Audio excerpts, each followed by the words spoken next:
mesdames et messieurs, bonjour. Nous nous retrouvons une fois de plus pour parler actualité internationale. Nous allons voir encore aujourd'hui ce qui se passe du côté de Beijing en Chine avec notre consoeur Shang Hui.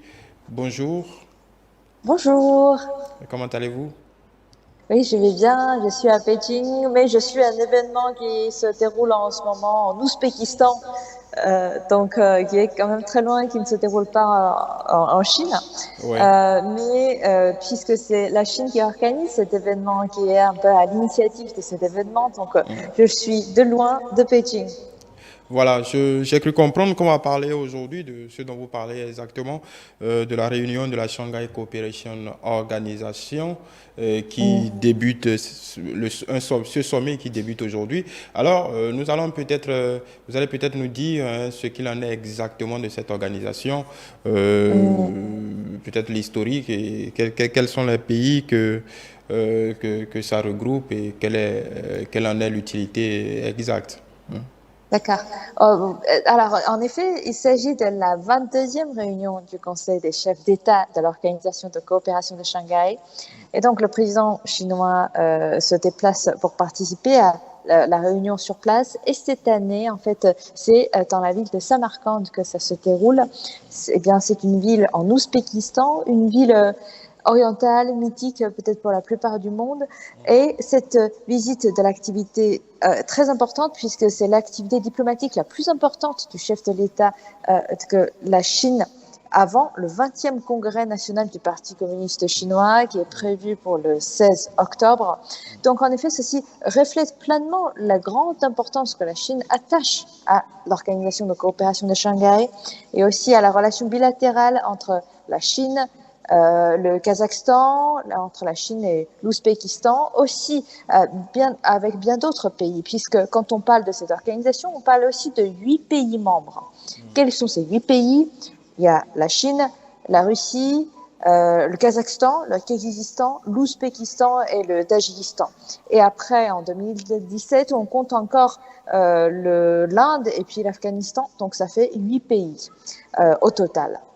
Alors, on parle de ce que l'Égypte soit devenue un partenaire de cette organisation. Est-ce qu'il y a de nouveaux pays qui se sont ajoutés, qui sont en passe de s'ajouter? On parle de l'Iran aussi. Alors, qu'en est-il exactement?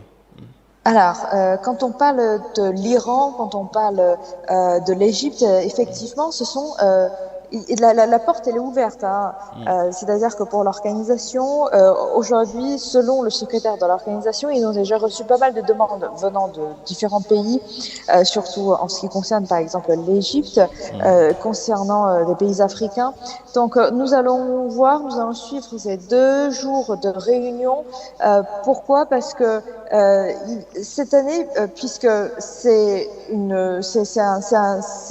organisation qui se tient une fois par an, et cette année, en fait, le sujet principal aussi, il y en a un qui est l'élargissement de l'organisation.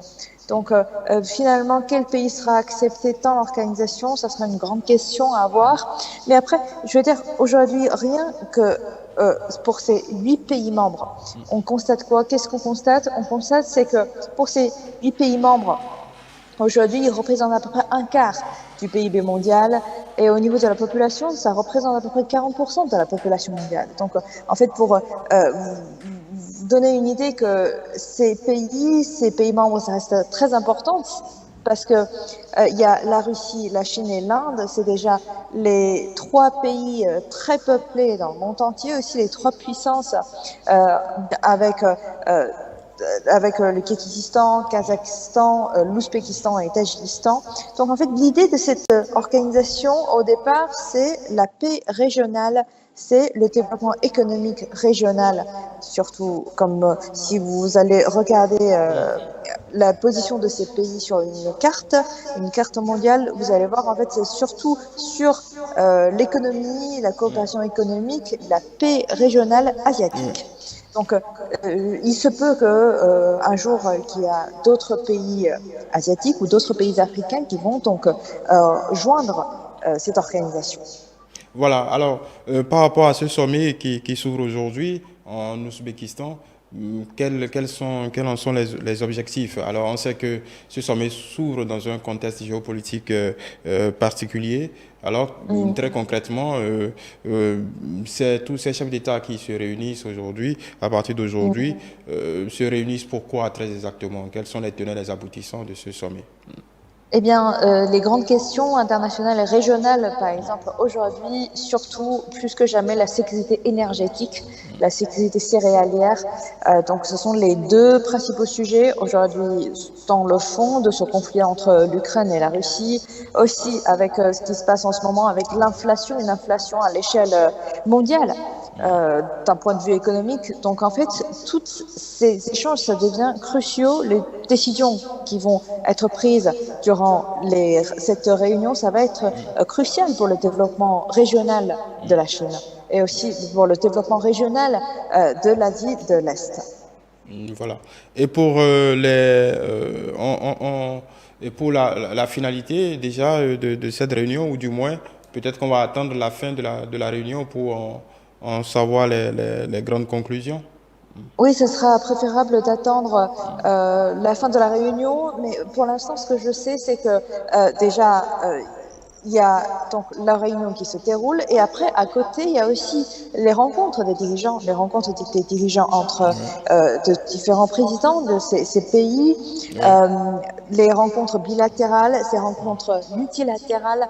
Donc, en effet, ça aide, ça aboutit aussi à créer une plateforme de faire venir les dirigeants de ces pays membres à venir vraiment discuter sur les sujets les plus importants aujourd'hui à l'échelle mondiale. Et à l'issue de cette réunion, il devrait y avoir une déclaration publiée, une déclaration conjointe. Et là, nous allons nous donner rendez-vous une prochaine fois pour justement nous pencher sur cette déclaration. Oui, voilà. Mais avant de vous laisser partir, vous parliez de rencontres bilatérales. On a eu un tête-à-tête entre Xi Jinping et Vladimir Poutine. Est-ce qu'il y a quelque chose qui a fuité de ce tête-à-tête? Pour l'instant, c'est toujours en cours. C'est toujours en cours, d'accord. C'est toujours en cours entre le président chinois Xi et Vladimir Poutine. Et là, de dernières nouvelles, il y a aussi les dirigeants de Chine et Tadjikistan, par exemple, qui se sont rencontrés aussi à cette occasion, et entre la Chine et avec d'autres pays, par exemple entre le Kazakhstan et la Chine. Donc en effet, c'est plutôt des discussions sur les coopérations agriculture, sur les coopérations au niveau de l'agriculture entre la Chine et ces pays de l'Asie centrale. Et après aussi, par exemple, la construction des chemins de fer. Parce que là, en ce moment, il y a un chemin de fer qui relie la Chine, le Kirghizistan et l'Ukraine. Et après, il y a aussi des trains express Chine-Europe qui passent justement par l'Asie centrale. Donc en effet, ce sont aussi les infrastructures qui sont sur le top de la liste de discussions. Les coopérations agricoles, les coopérations céréalières, la sécurité énergétique, ce sont effectivement les grands sujets qui intéressent les gens cette année. Voilà, merci beaucoup Chang Chonghui. On va se donner rendez-vous dans quelques jours pour faire le bilan de cette réunion.